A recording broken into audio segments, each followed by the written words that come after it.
Bang, full video kan dong meja tabel saw-nya? Ternyata pada video yang aku bikin kemarin guys, ada yang minta spillkan meja tabel saw yang aku bikin. Let's go. Nah, ini dia tabel saw yang aku pakai sehari-hari guys. Jadi tabel saw ini panjang ke depan itu lebih kurang 92 cm, sementara lebarnya 120, mengikuti lebar triplek. Jadi di sini tabel saw-nya sudah aku bikin ataupun sudah aku lapisi dengan HPL dan mesinnya sudah terpasang di situ guys ya. Kemudian sudah ada slidernya juga sebelah sana, satu cuman. Kemudian sudah ada roller menggunakan penggaris besi 60 cm atas dan bawah. Terus pada bagian belakang sudah ada extension tambahan seperti ini. Ini cuman untuk tatakan bahan kalau saat kita ingin membelah bahan besar ukuran full 122x244. Ini sangat diperlukan ketika membelah bahan. Kemudian pada bagian depannya juga sudah ada extension lagi untuk membelah bahan juga kalau saya membelah bahan 240, jadi bahannya nggak jatuh ke bawah. Dan sudah ada ini adalah extension paling berguna pada mesin tabel saw ini ketika membelah bahan secara panjang untuk ukuran 240 cm. Jadi ini ketika kita dorong bahannya meluncur, tidak ada gesekan sama sekali karena sudah ada rodanya kayak gini guys, kiri dan kanan rodanya. Untuk sebelah kanan mejanya ini sudah ada lagi meja tambahan seperti ini. Nah, ini berguna jika ingin memotong bahan secara cross cut.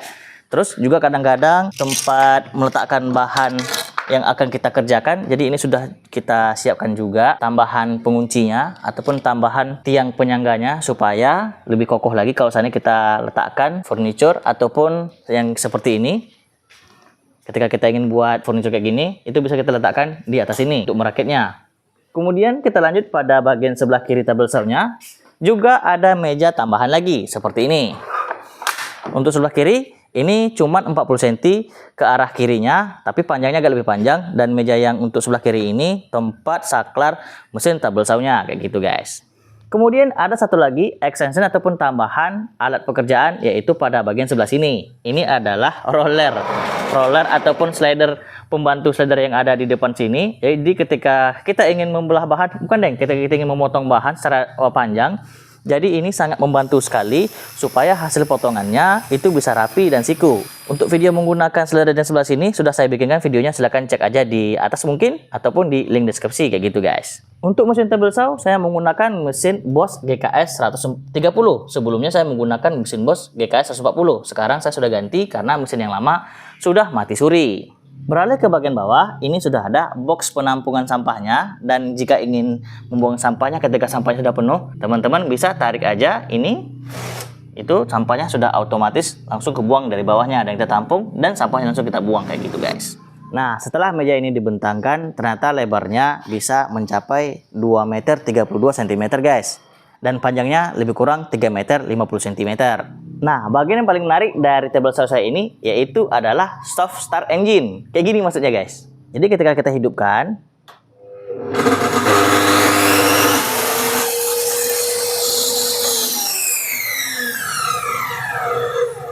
mesinnya tidak langsung hidup secara spontan seperti mesin circular saw pada umumnya. Saya menggunakan modul soft start.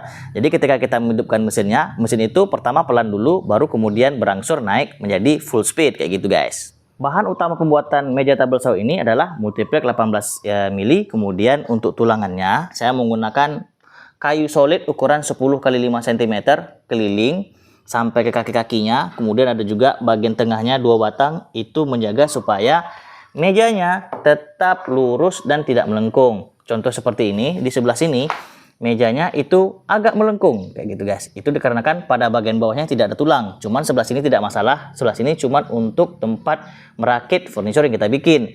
Jadi yang paling penting bagian mesinnya itu sudah ada tulangannya supaya meja pada bagian tengah ini tetap lurus, presisi, dan ketika kita motong tidak ada bahan yang melengkung ataupun miring akibat mejanya yang miring juga. Untuk mekanisme perkabelannya seperti ini aja. Ini kabel input menuju ke sini. Kemudian diolah dulu dalam sana, itu sudah ada saklarnya saya bikin. Kemudian dioper ke sebelah sini untuk menghidupkan mesinnya, menghidupkan modul soft startnya. Kemudian baru kita oper lagi ke dalam mesinnya, kayak gitu guys. Mesin tabel saw saya ini sudah melewati berbagai macam tahapan perbaikan ataupun upgrade guys ya. Tergantung masalah apa yang sering dijumpai ketika kita membelah bahan mungkin, atau memotong bahan secara gede mungkin. Jadi tabel saw ini sudah pas presisi sesuai dengan keinginan saya pribadi kayak gitu guys. Nah, contoh masalah yang sering terjadi pada sebuah table saw adalah ketika motong crosscut itu hasilnya kurang siku. Dan untuk mengatasi hal tersebut, saya sudah bikin slidernya siku persisi dengan mesinnya. Dan extension yang paling membantu supaya siku itu adalah bagian sebelah sini, slider yang ada di sebelah kiri ini. Ini adalah bagian penting ataupun bagian krusial untuk mendapatkan hasil yang maksimal ataupun hasil yang persisi dan siku. Kemudian juga ketika membelah bahan secara panjang, itu juga sering mengalami kesalahan ataupun hasilnya miring. Jadi saya sudah buatkan upgrade-nya di bagian depannya. Yang sebelah sana sudah saya bikinkan roda-rodanya itu untuk menjaga ataupun menghilangkan gaya gesekan yang berlebihan. Karena jika kita menorong bahan dan gaya gesekan yang terlalu berat, itu bisa mengakibatkan ketika kita dorong bahannya itu bisa ke kiri ataupun ke kanan dan menyebabkan hasil potongannya tidak lurus. Jadi guys, sebenarnya untuk roda itu saya akan tambahkan lagi di bagian belakang sebelah sini. Dan satu lagi nanti sebelah sini, cuman saya belum ada waktu untuk menambahkan rodanya. Jadi untuk bagian belakang nanti juga harus ditambahkan supaya hasil ketika kita belah bahan itu juga bisa lebih maksimal. Nah, table saw saya ini umurnya cukup tua guys ya. Udah mungkin sekitar 3 tahun atau 4 tahun. Karena memang saya memulai usaha ini dari tahun 2020. Jadi table saw ini sudah ada. Cuman pada waktu itu table saw-nya tidak selengkap sekarang. Untuk masalah-masalah yang sering dihadapi, table saw ini sudah bisa menyelesaikannya. Nah, jika teman-teman pengen bangun sebuah table saw, takut hasilnya nggak persis atau nggak siku, saya sudah bikin videonya. Teman-teman bisa cek di deskripsi atau link di atas. Nah, jadi itu saja guys ya. Tur tentang table saw yang saya miliki. Ya, table saw sederhana ini, tapi walaupun sederhana, saya bikinnya semaksimal mungkin sesuai dengan kebutuhan dan kemauan saya kayak gitu guys. Tapi nanti saya punya rencana lagi ingin bikin sebuah table saw yang sesuai dengan keinginan saya untuk upgrade dari meja table saw yang ini guys. Oke baik, saya rasa video kalian cukup sampai sini guys ya. Semoga video ini bisa menjadi referensi bagi teman-teman jika nanti teman-teman ingin membangun sebuah table saw rakitan seperti yang saya miliki. Terima kasih karena telah mengklik dan menonton video ini. Jangan lupa like-nya, jangan lupa tombol di bawah subscribe-nya, dan satu lagi nantikan video kami berikutnya. Ciao.